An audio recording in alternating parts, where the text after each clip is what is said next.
غوث پاک کا لوٹا. کہتے ہیں نہیں غوث پاک کا ایک مرید تھا, اس نے لوٹے کی ٹوٹی ایک دفعہ قبلہ رخ نہیں رکھی تھی, نہ کوئی آیت نہ کوئی حدیث کہ یہ رکھنا ضروری ہے, ایسے خود سے ایک دین میں چیز داخل کی.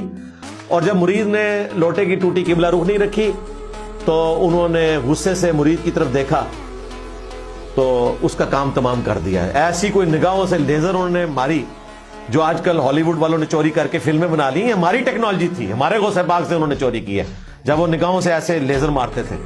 مرید جلا کے راکھ کر دیا لوٹے کی ٹوٹی سیدھی نہ ہونے پر. وہ مرید جو بیچارہ اس چکر میں مرید ہوا تھا کہ اپنی آخرت بناؤں گا, اپنی دنیا بھی برباد کر لی, اپنی آخرت بھی برباد کر لی اور بابے کی آخرت بھی لے گیا, کیونکہ سورۃ النساء میں آیا جس نے ایک مؤمن کو ناحق قتل کیا وہ ہمیشہ کے لیے جہنم میں ہے. اگر غوث پاک کو دوزخ میں جانے سے بچانا ہے تو بھائی اس کرامت سے اعلان برات کرو, ادروائز بابا جی گئے.